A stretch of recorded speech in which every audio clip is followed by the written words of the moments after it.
À travers les différents programmes, ce que j'aimais bien là, de Leader éveillé, c'est de voir à la fois le contenu théorique, scientifique, que c'était toujours bien appuyé et qu'après, il y avait toujours une mise en pratique avec les groupes de co-développement. Donc, il y avait de l'échange. Donc, d'avoir l'équilibre entre les deux, je trouve que c'est ça qui faisait la balance. Puis d'être dans une première cohorte, je trouvais ça intéressant aussi de me lancer au jeu à quelque chose qui était complètement nouveau, autant pour vous que pour nous. C'est le fun d'avoir autant les vidéos des présentateurs qu'en mode podcast, qu'en mode verbatim, si on veut prendre des notes. Je trouve qu'il y a énormément de contenu sur la plateforme qui a une valeur ajoutée très grande, là, selon moi. Fait que moi, Vraiment satisfaite de mon groupe, de la façon dont c'est fait, des capsules qu'on a écoutées en amont, puis de voir l'évolution aussi du groupe. Je trouve ça vraiment enrichissant, puis on voit comment on grandit respectivement. Donc, c'est le fun de voir aussi là, les répercussions sur nous, mais aussi sur les collègues qui sont dans le programme avec nous. Moi, je suis ce qu'on appelle chez Normandin-Baudry une gestionnaire de talent. Donc, je m'assure, un de mes talents est Mélanie, que ce talent se développe le mieux possible dans Normandin-Baudry, dans sa progression de carrière, mais aussi dans, je vais dire, son épanouissement professionnel. Donc, c'est mon rôle avec Mélanie. Assez rapidement, nous, ça fait 4 ans et demi, bientôt 5 ans qu'on est ensemble, Mélanie et moi. J'ai un peu plus d'expérience professionnelle que Mélanie, mais très tôt, quand on travaille en proximité comme ça, on se rend compte qu'il y a beaucoup de co-développement même entre nous. Il y a des choses que Mélanie m'apprend sur moi, que moi j'apprends avec elle, vers qui je transmets aussi mon expérience de vie. Mais il y a beaucoup de complicité dans cette relation-là. En tout cas, entre nous, c'est vraiment comme ça que je la définirais. Puis, la raison pour laquelle c'est apparu à un moment donné, Mélanie est une fille qui est excellente envers ses clients, qui est bienveillante envers ses collègues. Donc, c'est celle qui dit toujours oui, qui embarque toujours dans les premières éditions. Elle aime, tu sais, hein, Mélanie, tu aimes cette aventure-là d'explorer et tout ça. Et ben, quand on est très bon, donc, ça fait que tout se dirige naturellement vers cette personne-là. En consultation, on dit souvent que les meilleurs consultants, c'est ceux qui sont les plus occupés parce qu'ils attirent tout ça. Il y a un moment où ouf, le plateau peut être étourdissant un petit peu, puis on perd un peu de goût à ce défi-là. Puis je pense que c'est dans un contexte aussi comme ça, mais avec du périphérique autour, que Mélanie se sentait peut-être moins bien. Dans l'accompagnement que j'ai eu avec elle, je lui ai dit, voici un plan on avait appelé ça un plan de résilience, tu savais, hein? C'est-à-dire, donne-toi du temps avant de prendre une décision, de changer de carrière, de tout laisser tomber, là, tu sais, quand tu es un peu perdu. Puis nous, ben, dans le plan de résilience, je pense qu'un accompagnement, plus comment on apprend à trouver un équilibre comme professionnel, pour se choisir aussi et pas toujours être au service des autres. Je pense que c'était aussi un élément qui est dans le chemin. Puis je suis passée par là aussi. C'est mon président Éric Montminy qui avait fait exactement la même démarche avec moi à une autre époque. Donc, quand le potentiel est là, quand on voit que ça pourrait faire une différence parce qu'il y a une réceptivité, ben ça devient tout à propos. Il y a un côté technique, scientifique, je vais dire ça comme ça, appuyé beaucoup par les écrits qui, dans la façon d'être de Mélanie, très rigoureuse, qui a besoin d'être convaincue pour se laisser porter, ben, je trouvais que ça répondait bien à sa personnalité, là. Je pense justement que ça me permet d'embarquer plus le fait qu'il y ait cet élément-là scientifique, rigoureux, l'approche dont la matière est apportée, qui me permet d'embarquer dans l'aventure. Je dirais que ça m'énergise beaucoup les vidéos et les rencontres en co-développement, même qu'au début, tu sais, je pensais que ça allait être prenant en termes de temps, mais finalement, je réalise que j'ai hâte à la prochaine rencontre de partage ou aux prochaines vidéos parce que ça m'amène beaucoup. Donc, je trouve que c'est d'avoir appris beaucoup sur moi, de pouvoir partager avec les autres, puis de se rendre compte que finalement, on n'est pas toute seule dans son bateau à ramer puis à vivre certaines embûches, qu'il y a beaucoup de monde qui ont les mêmes pensées, qui ont les mêmes défis.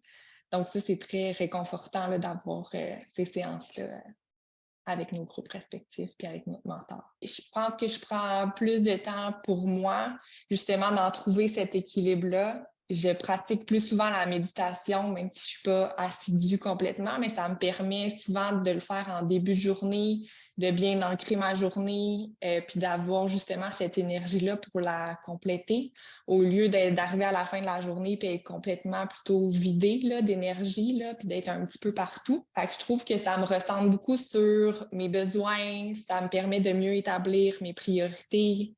Peut-être, comme Geneviève l'a dit aussi, de ne pas toujours dire oui à tout ce qui arrive sur mon chemin, mais plutôt de voir qu'est-ce qui fait du sens pour moi, à quoi je dis oui. C'est souvent après ça que je me prive de dire non à moi-même. Fait que d'aussi m'infliger beaucoup de compassion. Geneviève l'a dit, je suis bienveillante envers les autres, je pense, mais d'être aussi bienveillante envers moi-même. Justement, que quand je fais des choix, ben, je les assume pleinement, puis c'est pour une raison qui fait du sens pour moi. C'est évident qu'il y a eu, je dirais, beaucoup plus de sérénité. C'est le mot qui me vient, là. Beaucoup plus sereine, beaucoup plus disponible. Bizarrement, même si avant, c'était tout le temps celle qui disait oui, oui, oui, beaucoup plus disponible qu'avant parce qu'elle choisissait où elle décidait d'investir son énergie, son temps, son amour, en se choisissant d'abord. Une disponibilité plus grande et plus de proactivité. Pas être toujours en réponse à, mais entrevoir ce qui s'en vient, regarder en avant. Pas que tu ne le faisais pas avant, mais c'était toujours à bout de souffle. Et là même, ça a été un enseignement pour moi parce que je me suis mis à observer ça et moi-même, tu sais, on finit par reprendre les mauvais plis. Fait que tu vas voir, Mélanie, c'est un travail en continu, je te l'ai déjà dit. Puis moi, j'étais retournée dans ce mauvais pli-là. Puis là, je me disais, waouh, non, mais je veux revenir. Je veux être comme Mélanie, tu sais, dans ce côté serein-là. Des gens autour, plus dans la gestion, la direction de l'entreprise ou de la pratique, disaient, Mélanie Trudel a vraiment l'air de bien aller en ce moment. Tu sais, un sourire éclatant, éblouissant, c'était ça. Déjà ça, je pense que tout le monde voudrait faire le programme, hein? Juste avec un peu plus d'éclat, de vitalité. Moi, je trouve ça le fun de l'entendre de quelqu'un d'autre. Tu sais, moi, je le vis intérieurement. Fait que là, c'est le fun de voir qu'on voit vraiment la différence. Puis j'y crois effectivement que c'est un parcours puis un cheminement que je vais devoir faire pendant longtemps parce que déjà là, des fois, quand ça fait un mois espacé que j'écoute 2 capsules, à la fin du mois, il est temps qu'il y en ait une nouvelle qui arrive. On dirait que ça fait du bien. C'est un élan de fraîcheur. Fait que c'est rassurant aussi de voir que ça a des conséquences positives là, sur moi, mais aussi sur mon entourage. C'est un programme où tu dois faire preuve de beaucoup de vulnérabilité et faire confiance au processus, mais qu'au final, ça va t'apporter beaucoup pour toi comme personne, mais aussi dans tes interactions avec les autres pour mieux comprendre les gestes des fois des autres. C'est une grosse partie pour moi de pas toujours vouloir que, tu sais, je veux toujours que tout soit parfait, toujours bien réussir.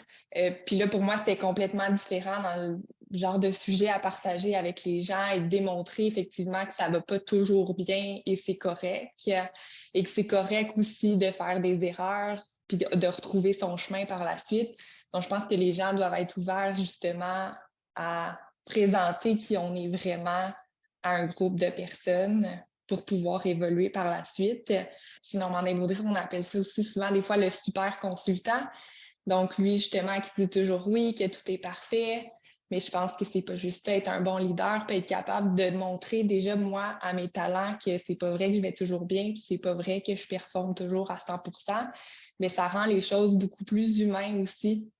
Puis ils peuvent se reconnaître davantage en moi ou en d'autres personnes. La vulnérabilité est très importante parce qu'elle fait écho à la perception qu'il faut toujours avoir l'air confiant, performant, sûr de notre affaire parce qu'on travaille, en tout cas, dans notre milieu comme des experts.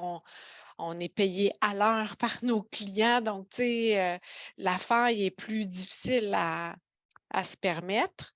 Alors qu'on peut très bien aussi arriver avec chez le client et dire on va réfléchir ensemble. On va être en intelligence collective, on va avoir l'audace d'explorer. C'est des mots qu'on utilise même pour définir comment on crée de l'excellence chez Normandin Beaudry. Moi, je trouve, c'est ça, au début, quand j'ai dit, je pensais que c'était beaucoup de temps d'investissement, ce l'est, mais après un mois, j'ai hâte d'y retourner. Fait que je ne sais pas s'il y aurait possibilité de se voir plus souvent, fréquemment avec nos groupes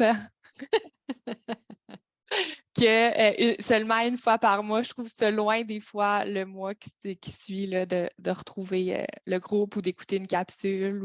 Ça crée le désir. Puis ça, je pense que c'est quelque chose qu'il ne faut jamais arrêter quand on est dans un accompagnement. Le désir de la prochaine rencontre, pour moi, c'est très positif. Désirer ce moment-là vous amène dans une belle prédisposition aussi. Là, fait que je pense que vous êtes à la bonne place. Des gens qui font d'une manière cyclique ce parcours-là, ça donne un langage commun. Ça, c'est intéressant. Ça peut être riche pour répandre les apprentissages par la suite, puis pas être tout seul à tout savoir ça, et puis de savoir qu'on est quelques-uns, ben, on se reconnaît, puis on se sent plus à l'aise peut-être d'aller dans ces zones-là, là, plus personnelles des fois, où la vulnérabilité, comme tu disais, Mélanie, est plus palpable, là. C'est sûr que, tu sais, c'est un accompagnement qu'on pourrait offrir à tout le monde, mais je pense d'abord qu'il faut que la personne, on sente une prédisposition, une certaine volonté de dire: «Ça va pas, ça va, mais ça pourrait aller mieux», tu sais? J'aimerais ça me sentir mieux. Je pense que ça serait un indicateur pour nous, répondre positivement à ça, comme on le fait je l'ai fait avec Mélanie. Puis Mélanie est aussi gestionnaire de talent de plus jeunes. Pour Mélanie, le premier moment observé de vulnérabilité, c'est quand tu es venue vers moi en disant: «Je me pose des questions, là, j'en ai trop, ça va pas mal, mais ça pourrait aller mieux», tu sais? Je me souviens pas si c'est exactement ces mots-là que tu as utilisés, mais moi, c'était la première fois que Mélanie s'ouvrait en disant là, j'ai besoin d'aide ou je suis plus capable dans des conditions comme elles existent en ce moment.